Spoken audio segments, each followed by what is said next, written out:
Waalaikumsalam warahmatullahi Ananda semua, selamat pagi. Mohon yang wabarakatuh. namanya belum diganti dengan nama lengkap, nama panggilan, nama lengkap aja ya, karena sesuai dengan absen, diganti dari sekarang di partisipannya, namanya di rename, agar nanti Mami manggil kalian sesuai dengan nama absen, jelas untuk catatan Mami hari pertemuan kedua. Ananda semua sehat? Alhamdulillah hari ini Mami kurang baik-baik saja kondisinya, karena sudah dari hari Senin kemarin Mami nggak enak badan. Jadi kondisi Mami untuk ke kampus mungkin agak kesusahan. Maka Ananda agar tidak menutup kemungkinan Mami tetap mengajar pada hari ini. Mudah-mudahan pertemuan kedua ini bisa memberikan sedikit pengetahuan kepada kalian berhubungan dengan apa yang akan kita pelajari pada hari ini. Ananda semua, suara Mami jelas nggak di situ? Coba, jelas, nak? Jelas, Bu. Jelas. Jelas, Bu. Jelas. Oke, kalau nanti seandainya tidak jelas, tolong disampaikan biar bisa Mami ulang ya. Karena memang kalau kondisi sinyal Mami tidak bisa melihat bagaimana jaringannya. Ananda, Mami kemarin sudah memberikan kalian tugas ya. Tugasnya berhubungan dengan PPT yang memiliki materi pertemuan pertama tentang konsep biologi secara pengantar awalnya dan keterkaitan biologi dengan ilmu lainnya, manfaat biologi. Terus mengapa kita harus mempelajari biologi itu adalah materi-materi awal yang mungkin sudah kalian jadikan sebagai pengetahuan awal kalian masuk ke kelas hari ini. Jadi karena setelah melihat kemampuan kalian untuk membuat PPT itu, berarti kan sudah ada kemampuan untuk belajar sedikitnya pengetahuan awal yang Mami maksud tadi. Maka Mami, sebelum masuk kepada materinya, Mami mau bertanya kepada kalian. Ada 3 pertanyaan penting sebelum kita memulai kelas pertama ini yang berhubungan dengan materi awal. Pertanyaan pertama adalah, apakah yang dimaksud dengan biologi? Adakah yang bisa menjawab? Apakah biologi itu? What is it? Apakah biologi? Nah, silakan. Ananda, kesempatannya dalam kelas Mami itu semua kalau mau bersuara silahkan raise hand atau unmute suaranya agar bisa Mami catat siapa yang mau bersuara. Apakah biologi itu?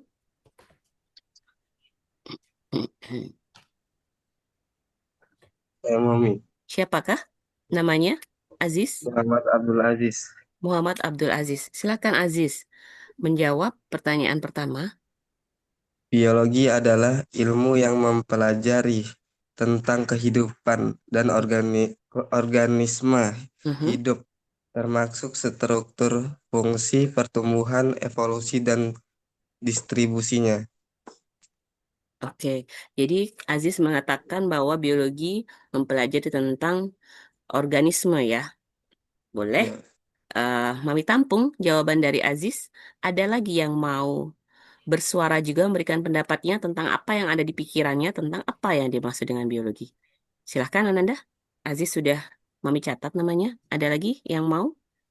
Mami, kedengeran Kevin, silahkan Kevin. kedengeran enggak Mami suara kamu? Kedengeran, nak? Kedengeran. Mami dengar kok.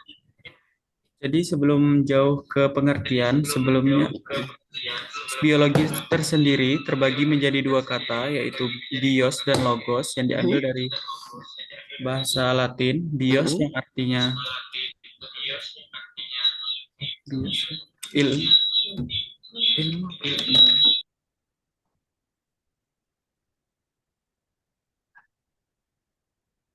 Ya, suaranya agak menggema.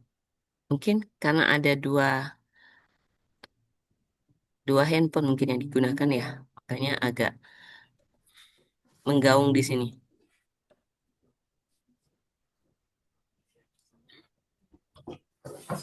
Ya apa coba Kevin? Ya apa? Bilang aja. masih berdengung enggak Mami? Ya, udah enggak? Udah enggak? Silahkan.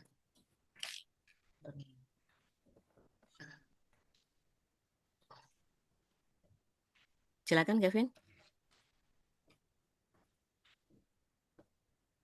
Kedengaran Mami? Ya, kedengeran. Silahkan. Dari tadi Ya, Mami dengar kok. ini lah pengertiannya atau langsung Assalamualaikum ya Apa Mami? yang kamu ketahui tentang apa itu biologi? What is the meaning of biology? Biologi tersendiri terbagi menjadi dua kata, Mhm, bios dan logos. mhm, Logos itu artinya, bentar. Bios artinya kehidupan dan logos artinya ilmu pengetahuan. Mami. mhm. Oke, ada lagi? Jadi, biologi adalah ilmu pengetahuan yang mempelajari kehidupan. Ini mencakup segala aspek makhluk hidup, dari struktur terkecil hingga interaksi kompleks dengan lingkungan. Oke, terima kasih Kevin sudah mau memberikan pendapatnya, pengertian tentang biologi. Ada lagi satu Ananda, yang perempuan. Siapa ini yang hadir? Yang memulai semuanya yang laki-laki nih. Yang Ikhwan semua lah pada aktif-aktif pagi ini. Tenri, iPhone ini siapa Izin iPhone? Mami. Ya Ratu. Panggilannya siapa Ratu ya? Zahra Mami. Zahra. Oke, Zahra silahkan. Menurut saya biologi itu kehidupan yang mempunyai ilmu yang mempelajari cabang ilmu pengetahuan alam Mhm, dan perihal kehidupan yang kalau di Indonesia itu disebut ilmu hayat. ilmu hayat. Berarti termasuk juga tentang kehidupannya. Oke, Ananda, Mami sudah ambil benang merah dari ketiga pendapat Ananda semua tentang apa yang dimaksud dengan biologi. Kalau kalian sudah dari SMA, SMP itu pasti sudah belajar tentang biologi, berarti kita paham kita akan mempelajari tentang apa. Tapi yang tadi sudah disampaikan oleh Kevin, kita lihat dulu dari bahasa harfiah katanya, dari bahasa Yunani, bios dan logos. Berarti bios itu adalah hidup, logos adalah ilmu. Berarti ilmu hidup. What is it? Berarti ilmu yang mempelajari tentang kehidupan. Kehidupan itu apa? Banyak, kompleks sekali.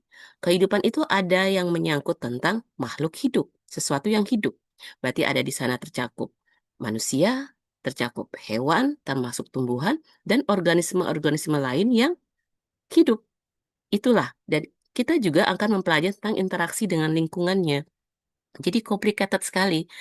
Apa yang ada, sesuatu yang hidup itu semua dipelajari di dalam biologi. Ya, terjawab oleh ketiga teman kalian dan mereka semua dapat poin pada hari ini. Pertanyaan kedua yang perlu Mami tanyakan lagi kepada kalian agar kalian mengerti konsep dasar mengapa kita belajar biologi. Yang kedua adalah mengapa kita mempelajari biologi? Apa sih pentingnya belajar biologi? Ada yang mau bersuara? Ada yang mau menyampaikan pendapatnya? Mengapa kita mempelajari biologi? Silahkan. Izin menjawab, Mami. Siapa nih? Dwi Rizka?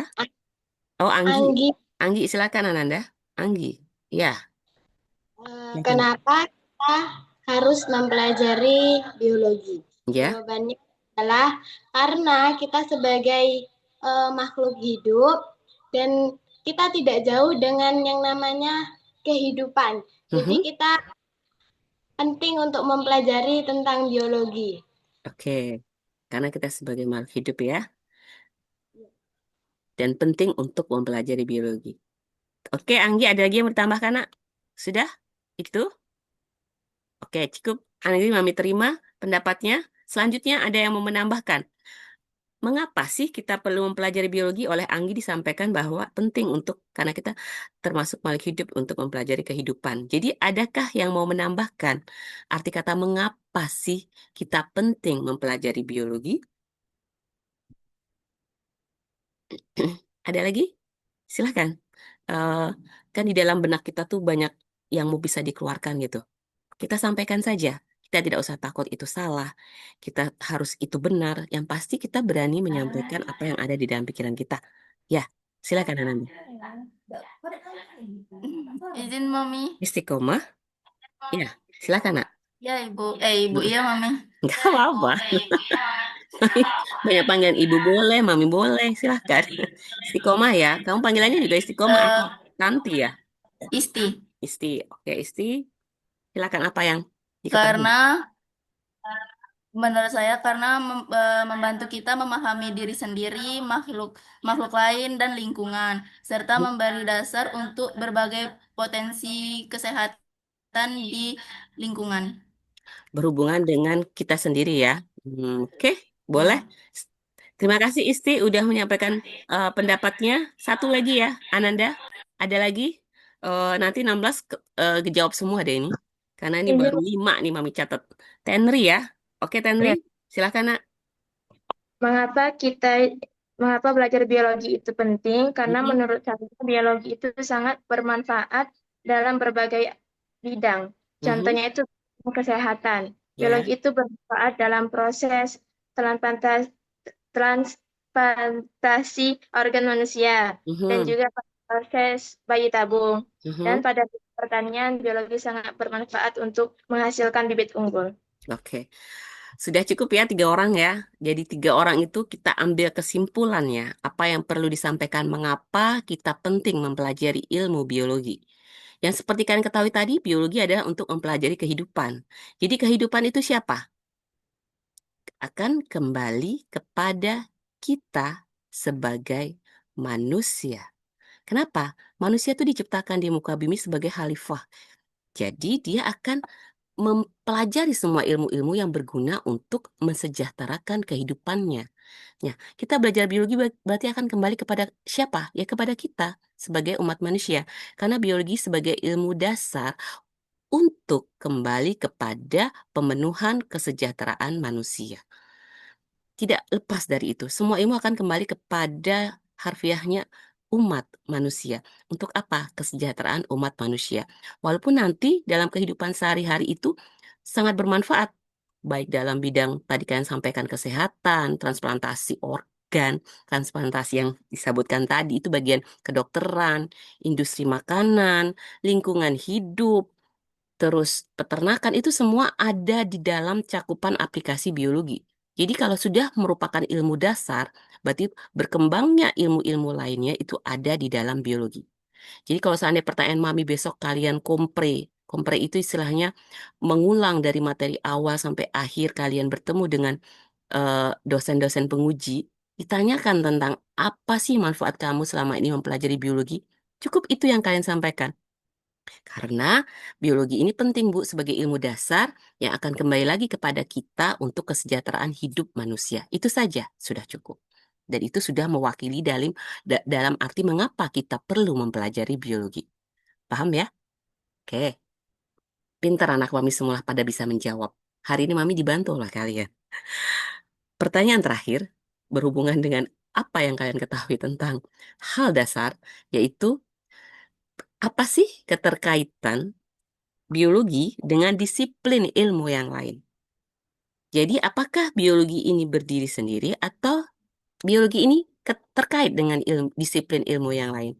Jadi pertanyaannya lebih cenderung kepada keterkaitan biologi dengan disiplin ilmu yang lain. Silakan.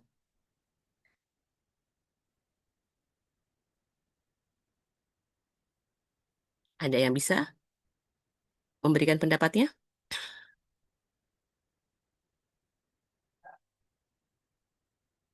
Ayo, ayo, Ananda semua. Ada? Boleh? Yang siapa Izin, nih? Mami. Zahra tuh?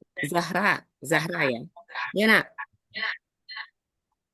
Jadi ilmu biologi itu terkait dengan ilmu-ilmu lainnya, Ya. Mami. Mm-mm. Itu terkait di bidang kimia, Mm-mm. seperti biokimia. Mm-mm. Yang proses kimia itu dalam makhluk hidup seperti sel, Mm-mm. struktur molekul, biologis, dan metabolisme. Mm-mm. Kalau fisika itu biofisika, sering disebut biofisika. Mm-mm. Sistem biologis seperti gaya tentang gerakan. Mhm. Kalau biologi matematika, yaitu memahami fenomena biologis, pertumbuhan, dan dinamika proses. Kalau komputer itu menganalisis data-data biologi. Terus kehidupan, kedokteran maksudnya, Mumi. Mhm. Diagnosa penyakit, seperti mengobati penyakit genetika. Oke, berarti Terus Zahra, ada geografi, sebentar, Mami cut dulu. itu Berarti intinya, pada dasarnya biologi itu memiliki keterkaitan kepada banyak ilmu ya. iya Mami. Nah, oke, yang Mami tanyakan, karena jawabannya adalah dia sangat memiliki keterkaitan dengan banyak ilmu. Kenapa biologi bisa disebut sebagai dia itu sebagai ilmu yang memiliki keterkaitan dengan banyak ilmu? Kevin, silakan. Nah, kenapa ilmu biologi itu mencakup ke seluruh ilmu-ilmu yang lain? Jadi Mhm, kita contohkan pada arkeolog, Mami. ya. Kan di biologi ada mempelajari tentang struktur dan susunan tulang. Nah, di arkeolog itu dia mencari benda-benda yang sudah lama, yang tulangnya disusun ulang supaya menjadi makhluk hidup yang dalam bentuk fosil, Mami. Mhm, Arkeolog. arkeologi ya. Oke. Oke, jadi keterkaitan banyak banget ya ilmu biologi itu terkait dengan ilmu-ilmu yang disampaikan oleh Ananda semua ini. Baik itu dari kedokteran, arkeologi, dari astronomi itu banyak keterkaitan dengan biologi. Nah, pertanyaan Mami adalah mengapa sih biologi itu bisa terkait dengan ilmu-ilmu itu? Karena ada satu hal yang penting. Yang tadi kita sampaikan adalah biologi itu mempelajari tentang kehidupan. Pada dasarnya, biologi ini merupakan ilmu dasar. Paham? Ilmu dasar itu terdiri dari MIPA, matematika, ilmu pengetahuan alam, yang merupakan basic merupakan dasar, basic science yang ada untuk perkembangan ilmu-ilmu yang lain. Jadi kalau ada sudah MIPA ini, maka ilmu-ilmu lain akan berkembang dari ilmu ini. Jadi karena termasuk ilmu dasar, itulah merupakan perkembangan-perkembangan ilmu yang lain disampaikan oleh teman-teman kalian. Maka biologi ini memiliki keterkaitan dengan banyak ilmu karena sifatnya yang merupakan sebuah ilmu dasar. Oke, terima kasih Ananda sudah memberikan eh, pendapatnya pada hari ini. Jadi, Mami bisa mulai nih bahwa kita ada hal-hal yang perlu kita pelajari berhubungan dengan pertemuan kedua ini ya. Dan ini tidak lama, Mami hanya membicarakan konsep-konsep yang ada dalam biologi. Nanti Mami share juga ya, Nak. Oke, Ananda, semua kelihatan di depan kalian. Terlihat, Mami hari ini eh di batuk.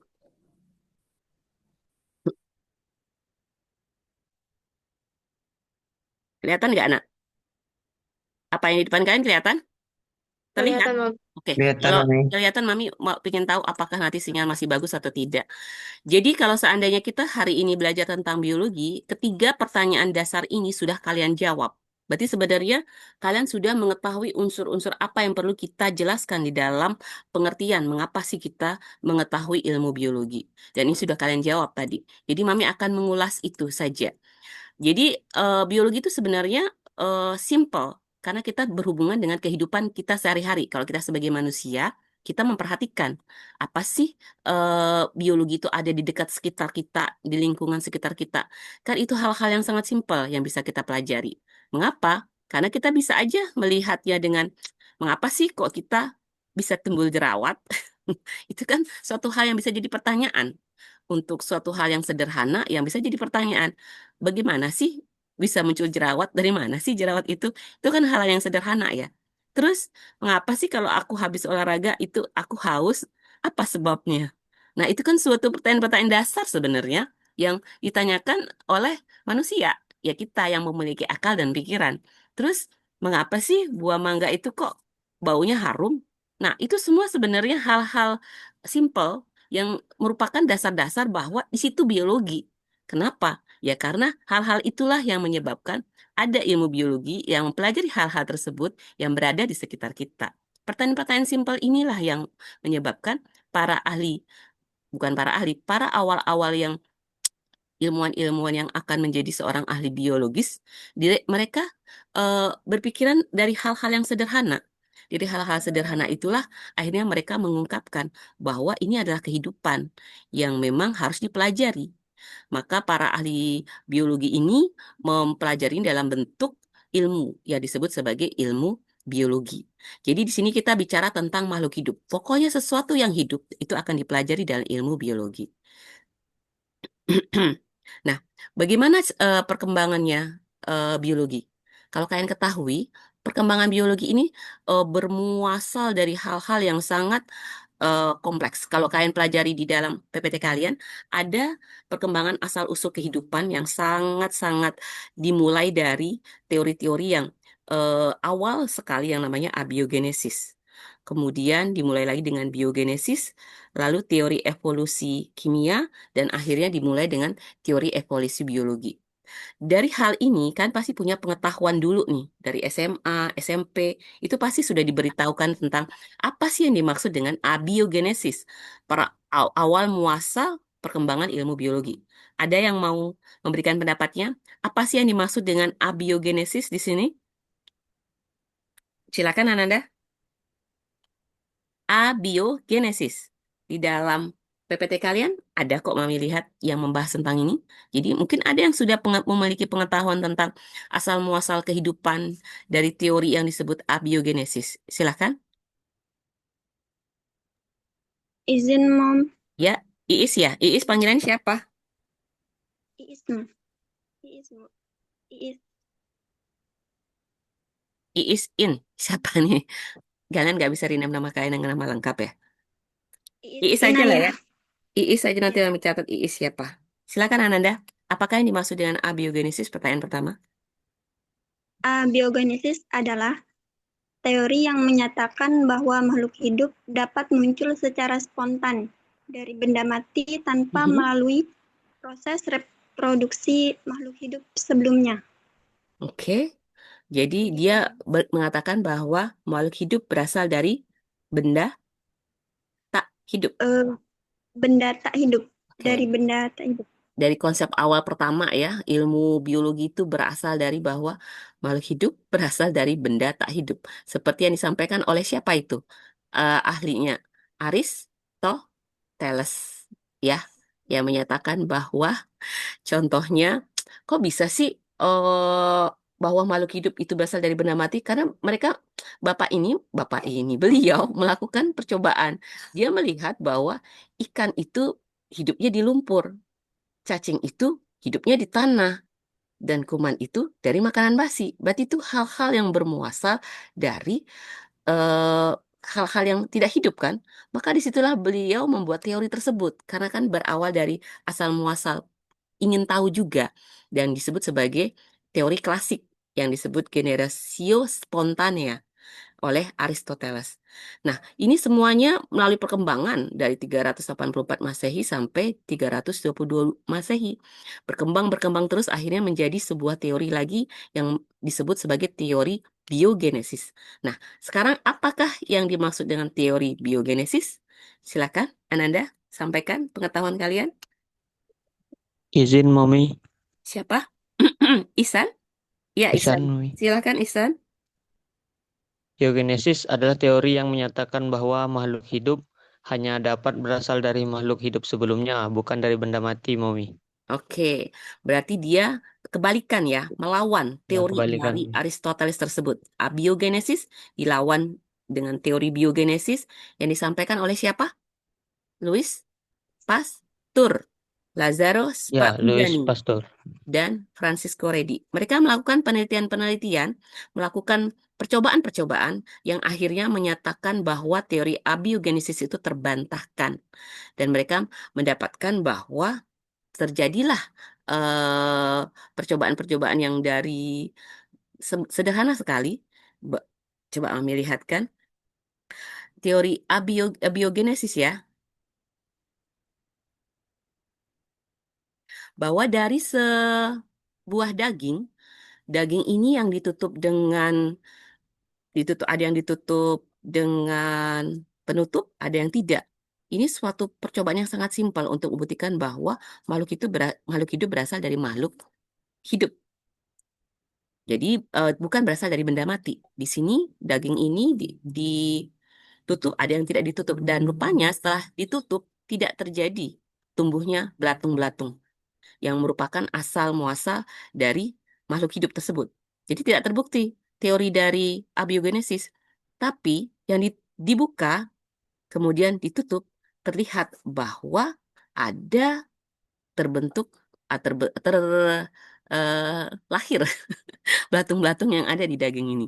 Jadi itulah hal-hal yang sangat sederhana sebenarnya dari zaman Yunani kuno itu sudah bisa terbantahkan bahwa ini eh, bukan teori yang bisa didukung, tapi bahwa makhluk hidup berasal dari makhluk hidup itu terbukti.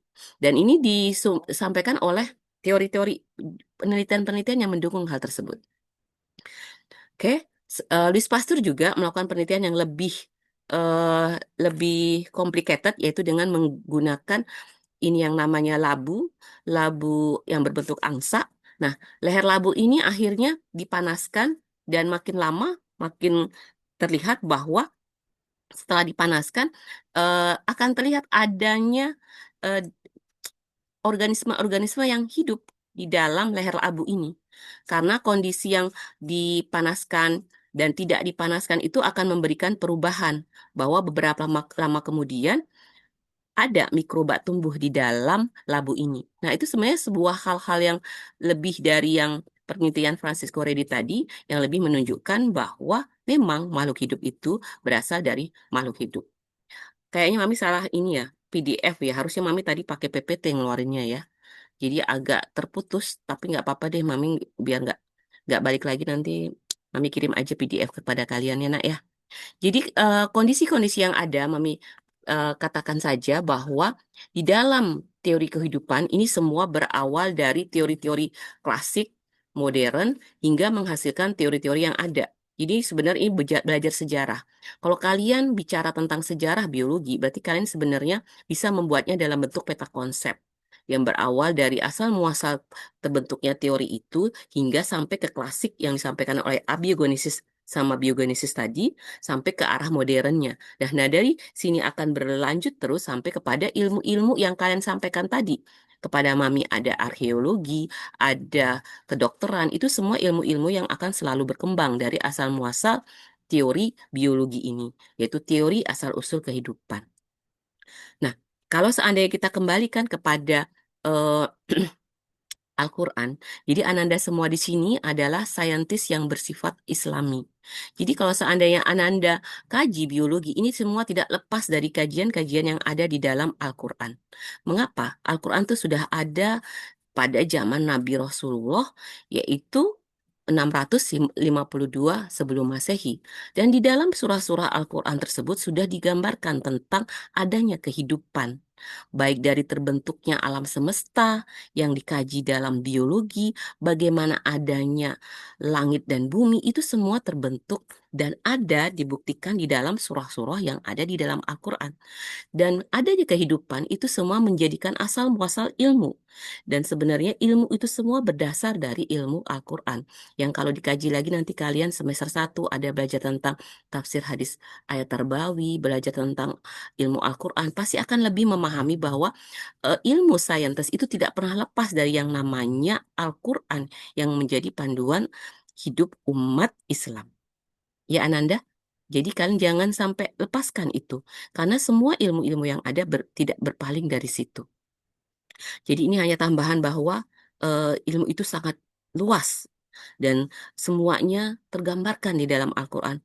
Bahwa sampai ada yang namanya Big Bang terbentuknya alam semesta. Terus ada yang namanya digambarkan di dalam surah Al-Quran. Adanya bentuk seperti apa nih? Teropong. Padahal kalau dipikir-pikir baru abad pertengahan mungkin baru bisa dikaji ini ya. Tapi Al-Quran sudah menggambarkan hal-hal. Nah, itulah yang bisa dikatakan bahwa Al-Quran itu tidak pernah berubah di sepanjang masa. Karena disitulah ilmu-ilmu itu digali. Sampai sekarang pun banyak ahli-ahli, saintis-saintis yang langsung masuk memeluk agama Islam setelah mempelajari ilmu-ilmu dasar itu begitu dalamnya hingga mereka mengetahui bahwa di dalam Al-Quran sudah tergambarkan semua ilmu tersebut. Jadi Ananda semua, Yang Mami sampaikan tadi, mengapa sih kita perlu mempelajari biologi? Karena alasan menonjol pertama adalah kita sebagai manusia dan hidup di bumi. Seperti itu. Jadi kalau seandainya Mami tanya kepada kalian, sebenarnya kalau eh, biologi ini adalah merupakan dasar. Dasar ini sebenarnya akan untuk apa sih sebenarnya? Dasar biologi ini sebagai dasar sebenarnya merupakan dasar untuk ke arah mana? Ada nggak? Jadi adanya semua kehidupan sekarang itu sebenarnya merupakan dasar untuk perkembangan apa sebenarnya? Ada nggak yang bisa menjawab pertanyaan Mami ini?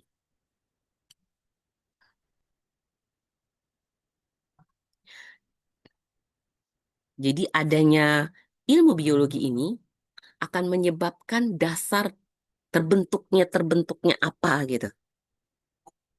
Perkembangan apa gitu. Ada nggak yang bisa jawab tuh?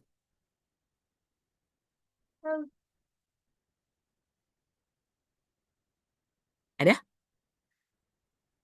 Jadi biologi ini sebenarnya yang kita sampaikan tadi merupakan dasar nih. Itu sebenarnya akan merupakan dasar untuk perkembangan-perkembangan apa yang terjadi sekarang. Atau memang sudah berjalan perkembangan itu. Perkembangan? Ada yang bisa? Satu kata? Just one. Perkembangan teknologi. Jadi dasarnya ilmu dasar MIPA itu adalah untuk perkembangan teknologi. Mengapa bisa begitu? Ya karena yang tadi kita sampaikan, kalau kita sudah mengetahui tentang dasar, yaitu yang basic science tadi yang namanya matematika ilmu pengetahuan alam, termasuk di dalamnya biologi, maka semua ilmu dasar itulah yang akan menyebabkan terjadinya perkembangan teknologi. Yang teknologi itu berawal dari ilmu dasar. Berarti jadi intinya, dasar itulah yang menyebabkan terjadinya teknologi-teknologi, terbentuknya inovasi-inovasi baru sekarang yang berawal dari ilmu dasar yang disebut sebagai biologi. Maka yang dari awal kami sampaikan adalah biologi itu akan kembali kepada manusia. Untuk apa? Karena ilmu dasarnya dipakai untuk memenuhi kesejahteraan hidup manusia. Seperti itu ya, Nak ya. Jadi sebenarnya kalian belajar konsep-konsep ini, belajar tentang dasar-dasarnya. Mohon maaf, Mami lagi batuk.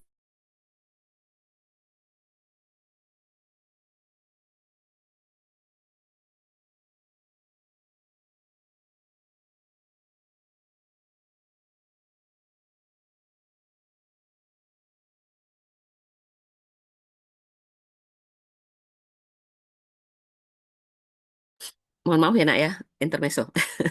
Jadi kalian belajar ilmu biologi ini, belajar sebenarnya tentang dasar-dasarnya. Pada saat ilmu dasar ini sudah kalian ketahui, maka akan berkembang ilmu-ilmu yang berikutnya. Karena cabang biologi ini sangat luas. Dari yang disampaikan oleh teman-teman kalian dari awal, itu perkembangannya akan sangat luas sekali. Dan ini bisa dilihat bahwa semua ilmu itu akan berkaitan dengan biologi. Jadi, pada dasarnya, ilmu biologi ini akan berkembang terus dan saling berkait dengan ilmu yang lain. Maka intinya bahwa itu akan kembali kepada pemanfaatan di dalam kehidupan manusia itu seperti apa. Oke, sekarang Mami mau tanya kepada kalian. Ini manfaat-manfaat yang bisa kalian baca saja nanti. Jadi, bagaimana sih sebenarnya di dalam biologi kita melihat permasalahan-permasalahan yang ada? Jadi sebagai seorang saintis, seorang biologiwan yang berada memperhatikan permasalahan-permasalahan yang ada di sekitar, mereka pasti akan melihat bahwa hal-hal yang ada, fenomena-fenomena yang ada di sekitar kita itu merupakan hal untuk kita mencari, tahu, membuat kita ingin bertanya, kok ada ya eh, mata itu bisa terganggu? Kok ada ya manusia itu penglihatannya bisa terganggu? Itu berarti kan awal-awal muasal yang menyebabkan bahwa itu pertanyaan-pertanyaan yang ditanyakan oleh para eh, manusia awalnya yang nanti akhirnya mempelajari hal itu. Mengapa sih ada kembar siam yang hanya memiliki satu sistem pencernaan?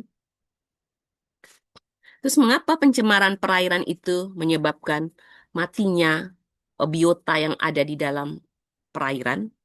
Itu sebenarnya pertanyaan-pertanyaan yang berdasarkan dari permasalahan-permasalahan yang ada di sekitar lingkungan atau fenomena-fenomena yang bisa dilihat.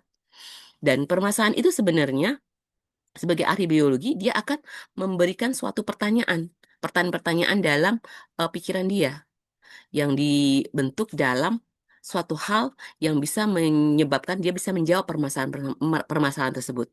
Dan itu yang dinamakan sikap ilmiah para ahli saintis awal. Pertanyaan Mami di sini adalah, apakah sifat-sifat ilmiah yang dimiliki oleh para ahli saintis yang bisa mewujudkan bahwa dia memiliki sifat biologi? Ada yang bisa menjawab?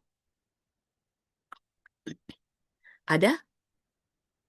Jadi sifat-sifat apa yang ada, sikap-sikap apa atau sifat-sifat apa yang dimiliki oleh seorang ilmuwan atau saintis yang bisa menunjukkan bahwa dia menunjukkan rasa itu sebagai seorang ilmuwan, peneliti atau saintis. Yang pertama, itu apa? Ada yang pengen tahu? Sebagai seorang saintis itu sebenarnya kita harus memiliki sikap apa sih setelah melihat fenomena-fenomena yang ada di sekitar kita, melihat permasalahan-permasalahan yang ada di depan kita, maka kita harus memiliki sikap apa sebagai seorang saintis? Ada yang tahu? Silakan. Izin Bu, Iis ya? Ya, silakan Iis.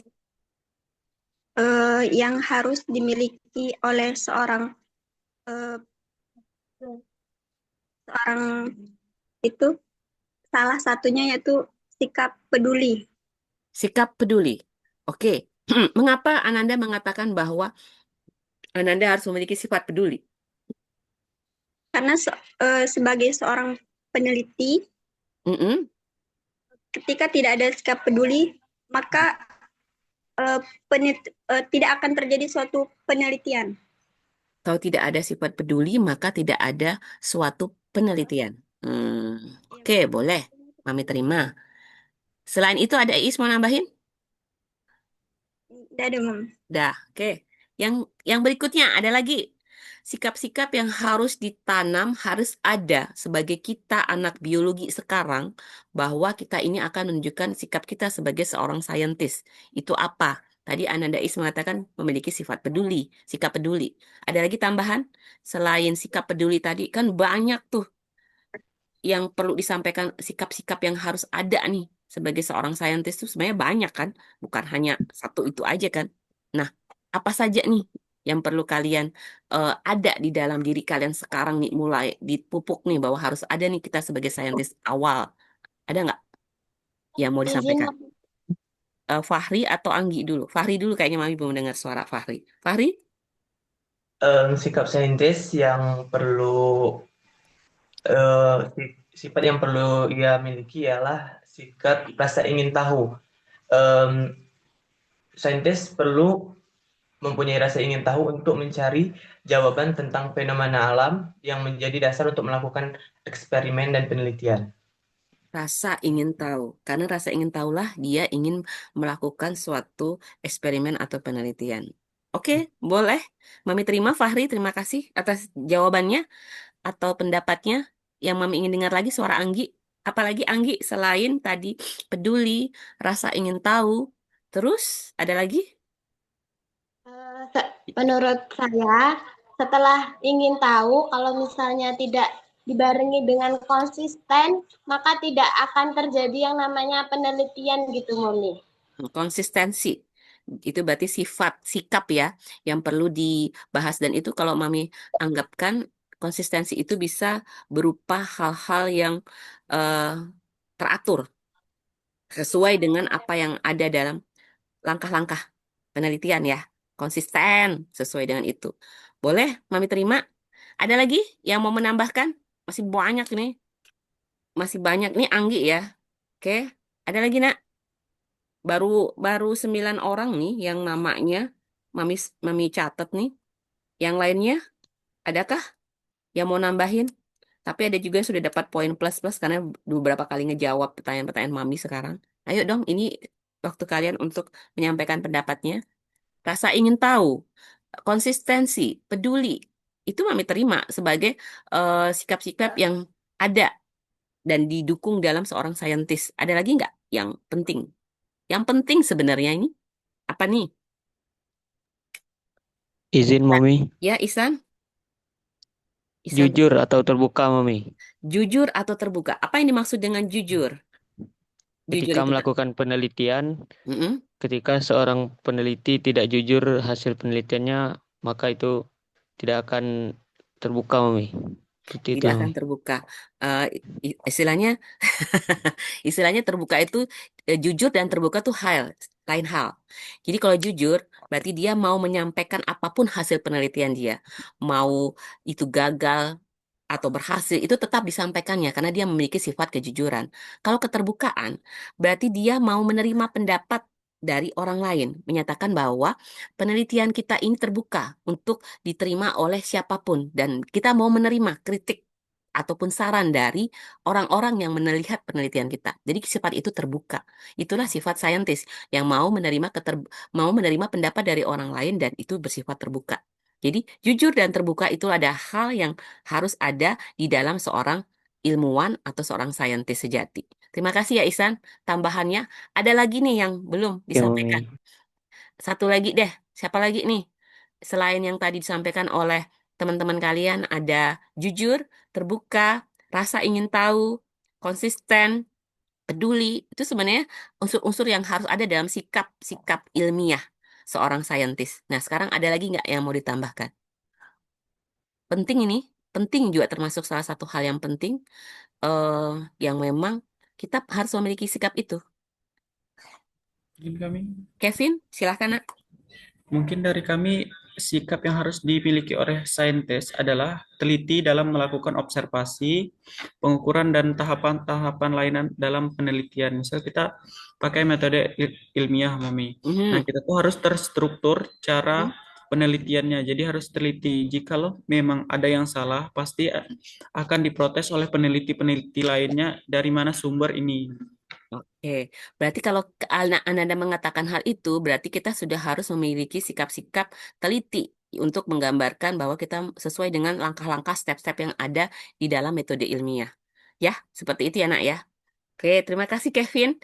Jadi, sikap-sikap tadi sebenarnya itu merupakan hal-hal yang ada dalam seorang saintis. Yang Mami katakan tadi, yang Ananda katakan tadi ada sifat jujur, terbuka, terus teliti. Terus apa lagi tadi? Teliti. Terus ada lagi? Konsisten, Mami. Konsisten. Sebenarnya tahap-tahap yang ada di di dalam sikap peduli. Sikap peduli. Dalam seorang saintis itu sebenarnya ada 6 hal penting yang sebenarnya harus ada di dalam sikap-sikap mereka. Bahwa di sini tergambarkan rasa ingin tahu itu yang nomor 1. Karena kita sebagai seorang saintis pasti ingin melihat, kok bisa begitu ya? Kok begini ya? Nah, rasa ingin tahu itu sebenarnya yang menyebabkan anak-anak saintis itu bersifat kritis. Mau bertanya, mau mengungkapkan mengapa bisa begitu. Nah, itulah yang harus ditanam dari sekarang. Jadi kalau kalian melihat sesuatu hal yang tidak sesuai dengan hati kalian mau mengeluarkan pendapat kalian. Dan kok bisa begitu ya? Pertanyaan itu yang membuat rasa ingin tahu itu yang menyebabkan kalian memiliki sifat itu. Jadi rasa ingin tahu, jujur, apalagi yang disampaikan teman kalian tadi, itu jujur nomor berikutnya juga termasuk dalam sifat saintis. Jadi kita tidak mengada-ngada dengan penelitian kita karena kita melakukan sesuai dengan metode ilmiah yang disampaikan oleh Kevin tadi. Dan yang belum disampaikan adalah objektif. Kenapa kita harus objektif? Harus sesuai dengan fakta. Jadi dalam karya ilmiah itu, dalam metode ilmiah itu tidak ada yang hal-hal yang mengada-ngada, tapi harus sesuai dengan fakta. Jadi itu bisa dipertanggungjawabkan, diargumentasikan dengan metode-metode ilmiah yang kita gunakan. Terus tadi tekun, teliti, itu juga termasuk. Dan terakhir adalah terbuka. Yang lain itu ada tambahan saja bahwa kita juga harus memiliki sifat-sifat itu.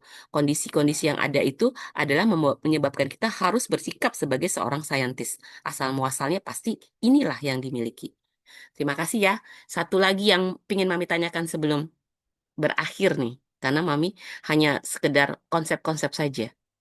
Apakah metode ilmiah yang harus ditanamkan sebagai seorang saintis dalam menciptakan sebuah penelitian? Langkah-langkah dalam menggunakan metode ilmiah. Siapa yang mau menjelaskan?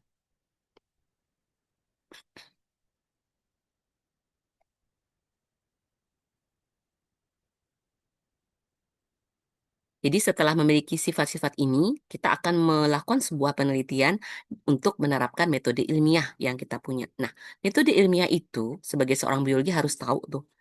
Kalau seandainya kita melakukan langkah-langkah metode ilmiah itu, berarti kita sudah sesuai dengan dasar-dasar sebagai seorang ilmuwan atau seorang saintis. Nah, sekarang kalian sebagai seorang saintis, calon guru yang saintis, kalian akan menerapkan metode ilmiah seperti apa? Nah, langkah-langkahnya seperti apa?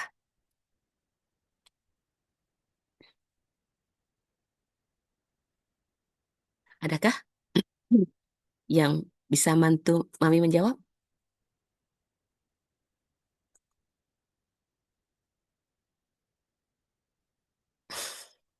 Masa sebanyak ini nggak ada sih?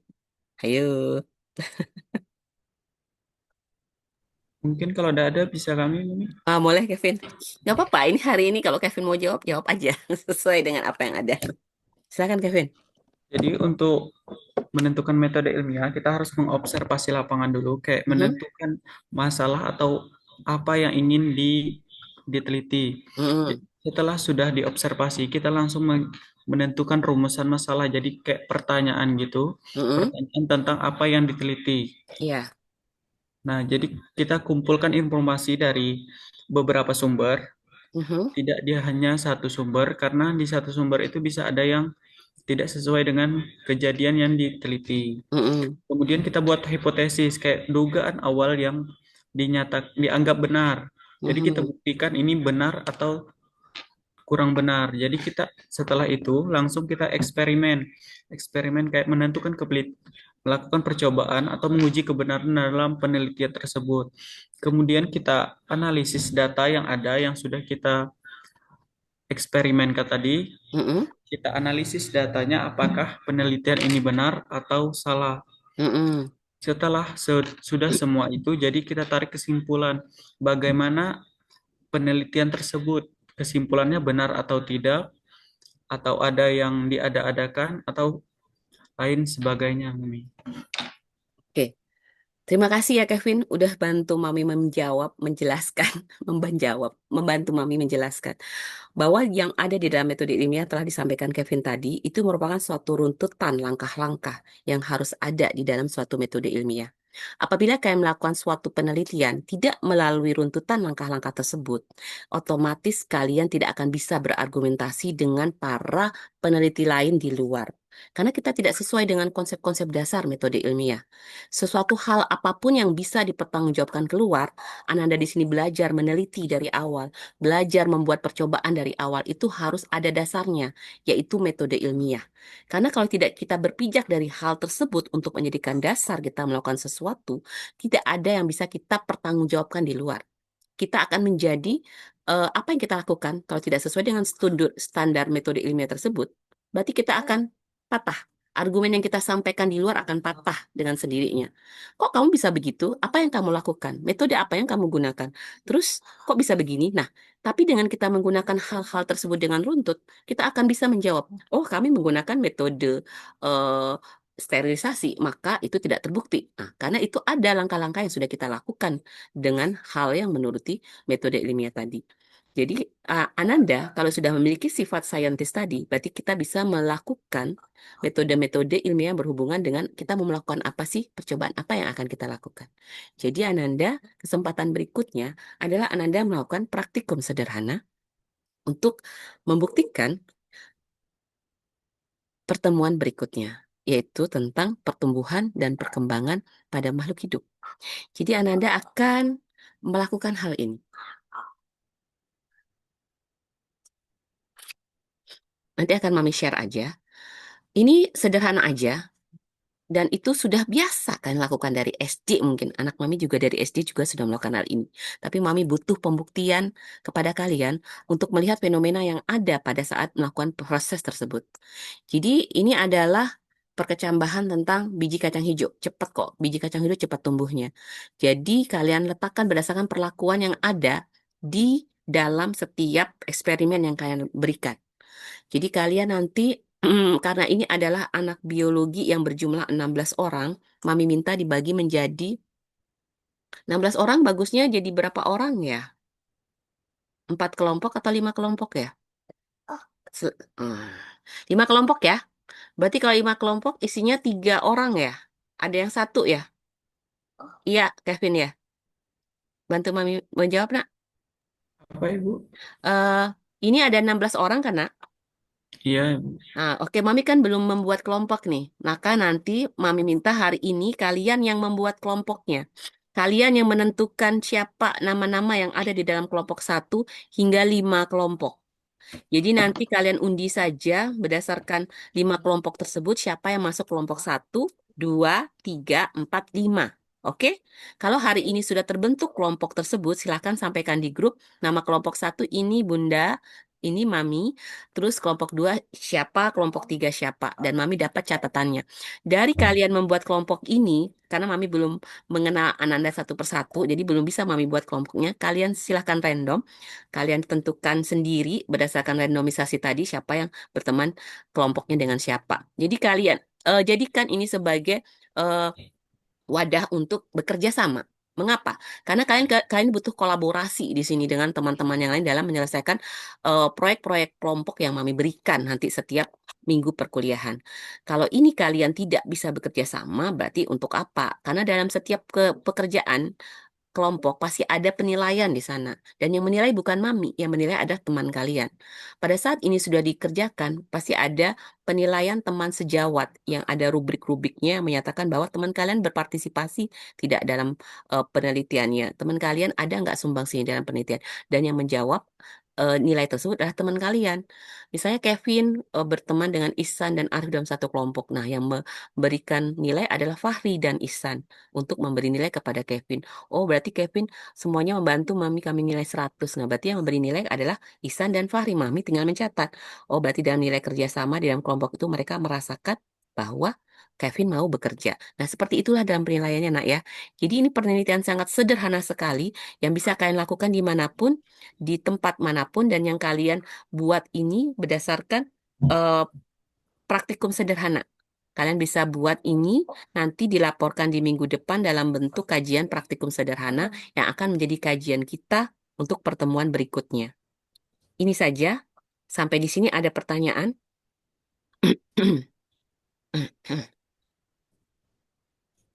Sudah jelas semua, nak? Apa yang Mami ingin sampaikan pada hari ini?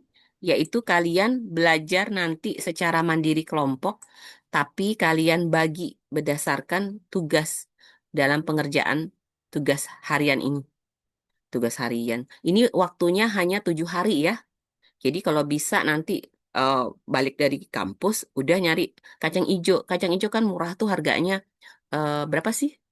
8.000, 10.000. Bagilah itu berapa kelompok? 5. Yang dibutuhkan kali cuma 10 10 biji aja. Nah, kalian dalam membuat biji itu tumbuh atau tidak, taruh di wadah aqua atau gelas-gelas aqua gitu, terus kasih kapas, kasih air. Nah, kalian sebelum masukin ke dalam media tersebut, bijinya itu kalian kasih dulu air. Lihat siapa yang ngapung, siapa yang tenggelam. Kalau yang ngapung itu berarti menunjukkan bijinya itu jelek. Kalau yang tenggelam berarti itu bijinya bagus. Nah, itulah yang kalian ambil. Yang ngapung kalian buang. Nah, cara penentuan itu baik dan tidak baik biji yang kalian tanam tadi nanti berpengaruh sama proses pertumbuhannya. Mungkin nanti ada yang mati, mungkin masih ada yang hidup. Nah, cara kalian memperhatikan pertumbuhan itu tadi, itulah yang menunjukkan asal muasal ilmu bukan ilmu sih, teori-teori tentang pertumbuhan dan perkembangan yang akan kita bahas minggu depan. Seperti itu ya, Nak ya. Ada pertanyaan sampai di sini?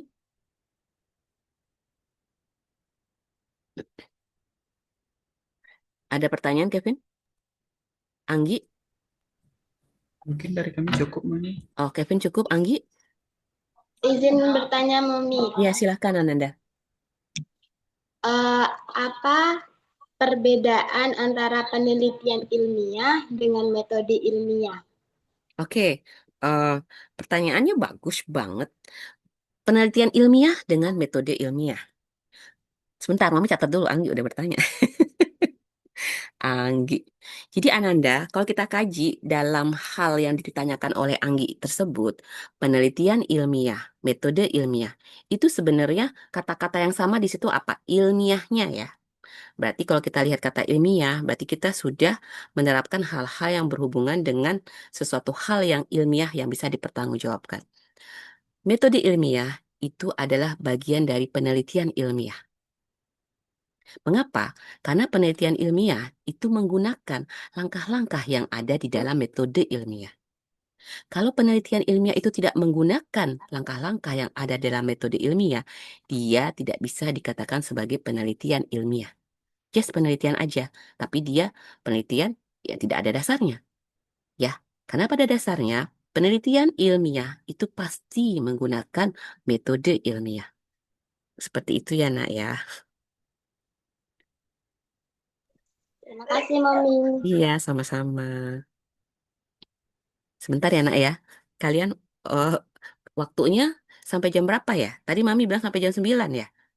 Ini masih ada waktu nih. Tapi kalau seandainya kalian eh, ini mau menyelesaikan boleh juga. Tunggu dulu. Mami intermezzo dulu. Ini apa, Kak? Hmm? Sebentar ya, Nak ya.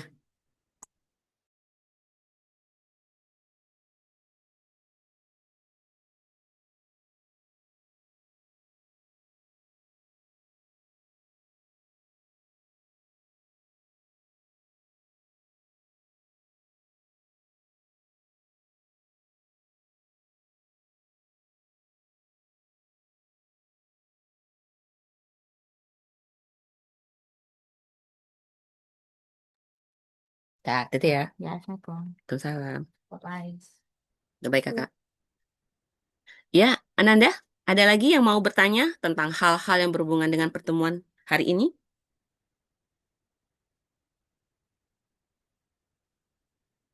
Cukup ya? Oke, kalau sudah cukup, bisa Mami tutup aja ya pertemuannya, pertemuannya hari ini.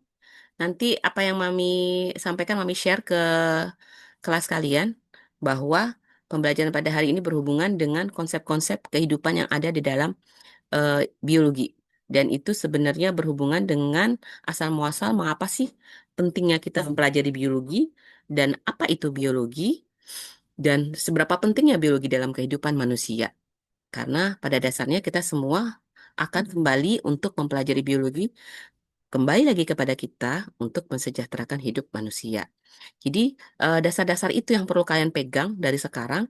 Sebagai seorang saintis yang sejati, berarti kita harus memiliki sikap-sikap ilmiah yang akan digunakan nanti untuk melakukan metode-metode ilmiah yang ada dalam penelitian-penelitian ilmiah. Nah, seperti itu lebih digaris besarkan lagi. Jadi kalian sekarang semuanya pingin mami, kalian pingin punya rasa ingin tahu yang besar, memiliki rasa jujur, terus latihlah rasa-rasa yang penting dalam sikap-sikap ilmiah itu agar menjadikan kalian seorang saintis yang sejati. Karena yang penting adalah kejujuran sebenarnya. Karena pada saat kalian sudah tidak jujur pada diri kalian sendiri, pasti tidak akan bisa menghadapi kejujuran yang ada, yang belum bisa kalian kalian harusnya bisa menanamkan rasa kejujuran itu. Seperti itu ya, Nak ya. Nah, kalau tidak ada pertanyaan lagi, bisa Mami tutup pertemuan pada hari ini, Nak?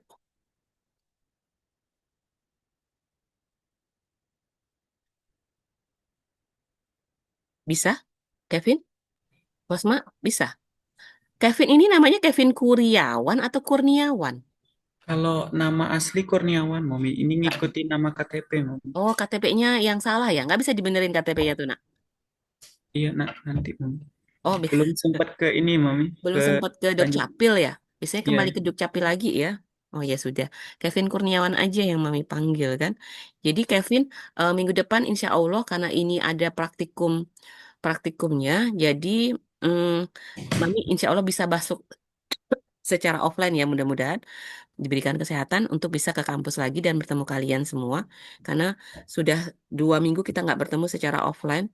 Jadi Mami juga ingin melihat Ananda semua yang hadir pada hari ini secara langsung dan secara jelas kita berinteraksi untuk berbicara, untuk ber berkomunikasi. Ya mohon maaf untuk sementara 2 minggu ini kita online dulu ya Ananda semua. Tapi terima kasih Ananda sudah hadir dengan semangatnya. Dan satu temannya tadi sudah minta izin sama Mami. Boleh Mami tutup pertemuan hari ini? Oke, kalau boleh Mami tutup dengan ucapan Alhamdulillahirabbil alamin. Bertemu lagi minggu depan Anda semua. Assalamualaikum warahmatullahi wabarakatuh. Waalaikumsalam. Waalaikumsalam warahmatullahi wabarakatuh. Hati-hati di jalan ya, Nak. Kalau mau ke kampus ya. Nih jalannya licin, hujan tadi pagi. Ya, nggak usah ngebut-ngebut ya. Oke. Mohon izin, Mami. Itu kelompoknya Iya, sudah kami Mami. bagi, Mami. Sudah ya, cepat. Sudah, Cepat Mami. sekali yang baginya. Ya sudah, kalau seandainya sudah dibagi nanti dikumpulkan aja, dikirim aja dalam grup ya, Nak ya. Oke, terima kasih Kevin. Oke, Ya. Mami tutup ya, Nak ya. See you Ananda semua, sehat-sehat semua ya. Bye-bye.